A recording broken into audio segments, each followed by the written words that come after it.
Hello ಗೆಳೆಯರೆ, ಎಲ್ರಿಗೂ ನಮಸ್ಕಾರ. ಈ ವಿಡಿಯೋದಲ್ಲಿ ನಾವು 2021ರಲ್ಲಿ ನಡೆದಂತಹ UPSC ಮೇನ್ಸ್ ಕನ್ನಡ ಆಪ್ಷನಲ್ ಪೇಪರನ್ನು ನೋಡೋಣ ಬನ್ನಿ. ಇಲ್ಲಿ ಪದ್ಯದ ಒಂದು ಪ್ಯಾರವನ್ನು ನೀಡಲಾಗಿದೆ. ಈ ಪ್ಯಾರಕ್ಕೆ ಭಾವಾರ್ಥವನ್ನು ಬರೆಯಬೇಕು. ಅದೇ ರೀತಿಯಾಗಿ ಇಲ್ಲಿ ಒಂದು ಪ್ಯಾರವನ್ನು ನೀಡಲಾಗಿದೆ. ನುಡಿದರೆ ಮುತ್ತಿನ ಹಾರದಂತಿರಬೇಕು, ನುಡಿದರೆ ಮಾಣಿಕ್ಯದ ದೀಪ್ತಿಯಂತಿರಬೇಕು, ನುಡಿದರೆ ಸ್ಫಟಿಕದ ಶಲಾಕೆಯಂತಿರಬೇಕು, ನುಡಿಯದೊಳಗಾಗಿ ನಡೆಯದಿದ್ದರೆ ಮೆಚ್ಚ ಕೂಡಲ ಸಂಗಮ ದೇವ. ಇದಕ್ಕೆ ಭಾವಾರ್ಥವನ್ನು ಬರೆಯಬೇಕು. ಅದೇ ರೀತಿಯಾಗಿ ಇಲ್ಲೊಂದು ಪ್ಯಾರವನ್ನು ನೀಡಲಾಗಿದೆ. ಇದಕ್ಕೂ ಭಾವಾರ್ಥವನ್ನು ಬರೆಯಬೇಕು.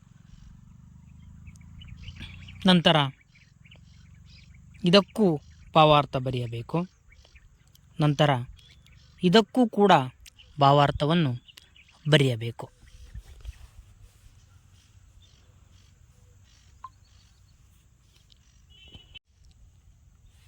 ಒಡ್ಡರಾಧನೆಯ ಸುಕುಮಾರಸ್ವಾಮಿಯ ಕಥೆಯ ಸ್ವಾರಸ್ಯ ಮತ್ತು ಸಂದೇಶವನ್ನು ಕುರಿತು ಚರ್ಚಿಸಿರಿ.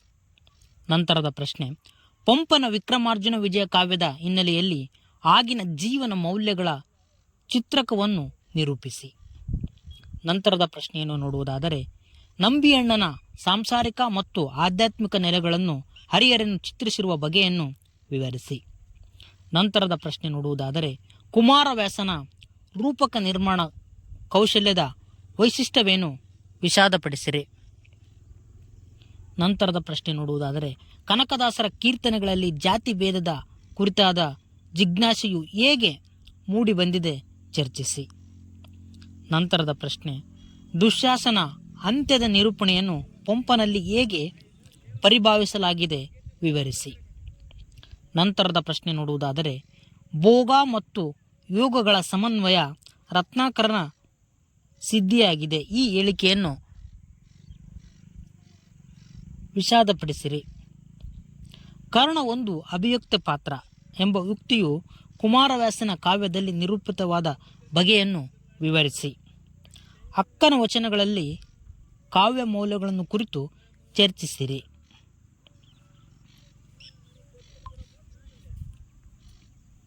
ಮುಂದಿನ ಪ್ರಶ್ನೆ ನೋಡುವುದಾದರೆ, ಆಧುನಿಕ ಕನ್ನಡ ಸಣ್ಣ ಕಥೆಗಳ ಆರಂಭ ಕಾಲ, ಗಾದೆಗಳು ಮತ್ತು ಒಗಟುಗಳು ತಾತ್ವಿಕ ನೆಲೆಗಳು, ಶೂದ್ರ ತಪಸ್ವಿ ನಾಟಕದ ವಸ್ತು ವೈಶಿಷ್ಟ್ಯ, ದೇವರ ವಿಚಾರದಲ್ಲಿ ಮೂರ್ತಿರಾಯರ ಚಿಂತನೆ, ದನಿಯರ ಸತ್ಯನಾರಾಯಣ ಕಥೆಯ ಆಶಯ. ಮುಂದೆ ನೋಡುವುದಾದರೆ, ಜನಪದ ಕಥೆಗಳ ಸ್ವರೂಪ ವಿವೇಚನೆಯನ್ನು ಪಾಠ್ಯದ ನೆಲೆಯಿಂದ ವಿವರಿಸಿ. ತುಘಲಕ್ನ ಕನಸುಗಳ ಬಗೆಗೆ ನಾಟಕದ ಹಿನ್ನೆಲೆಯಲ್ಲಿ ಚರ್ಚಿಸಿರಿ. ಬೀದಿ ಮಕ್ಕಳು ಬೆಳೆದವೋ ಎಂಬ ಯುಕ್ತಿಗೆ ಹೇಗೆ ಸಾರ್ಥಕವೆನಿಸುತ್ತದೆ ವಿವರಿಸಿ.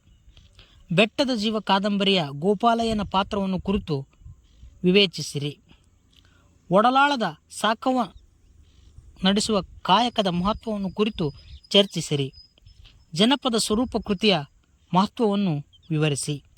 ನವೋದಯ ಕಾವ್ಯದ ಮುಖ್ಯ ಆಶಯಗಳನ್ನು ಚರ್ಚಿಸಿರಿ. ಬಂಡಾಯ ಸಾಹಿತ್ಯದ ಹುಟ್ಟು ಮತ್ತು ಬೆಳವಣಿಗೆಯ ಮಜಲುಗಳನ್ನು ವಿಶ್ಲೇಷಿಸಿರಿ. ಮಾಧವಿ ಒಂದು ಶೋಷಿತ ಪಾತ್ರ. ಈ ಹೇಳಿಕೆಯನ್ನು ವಿಷಾದಪಡಿಸಿರಿ.